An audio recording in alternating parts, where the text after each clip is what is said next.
Craziest landlord experiences. 1. My landlord had a key and would randomly show up to check on the plants that didn't exist. I'd come home to find him just standing in my living room going, "The plants look thirsty." Dude, what plants? This happened for 6 months before I realized he was just lonely and wanted someone to talk to.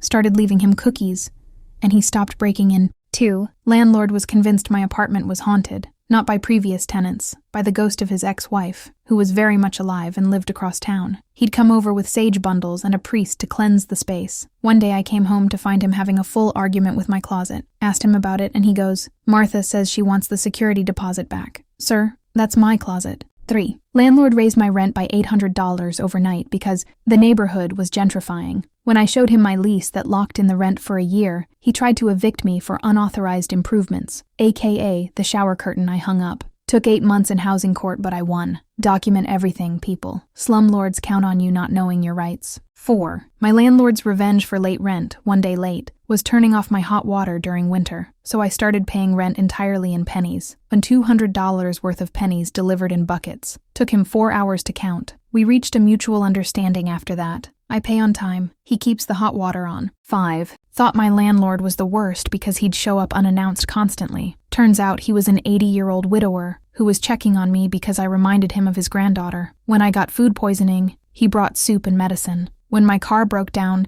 he drove me to work for a week. Sometimes annoying landlords are just lonely grandpas in disguise. 6. Landlord decided to renovate by painting everything, and I mean everything, neon green. Walls, ceiling, bathtub, toilet, kitchen cabinets, even the light switches. When I complained, he said, "Green is the color of money and prosperity." My apartment looked like the inside of a highlighter. Had to wear sunglasses indoors. 7. Discovered my landlord was running an Airbnb out of the basement without telling any of the tenants. Random tourists with suitcases kept trying to get into the building at 3 a.m. When I confronted him, he tried to bribe me with free rent to keep quiet. Reported him to the city and moved out. Your safety isn't worth free rent. 8. My landlord was convinced I was a spy. Not like government spy. He thought I was spying on him for his ex-wife's divorce lawyer. He installed cameras pointing at my windows, followed me to work, and kept a detailed log of when I got mail. Plot twist. His ex-wife was my divorce lawyer for a completely unrelated case. Sometimes paranoia accidentally finds real connections.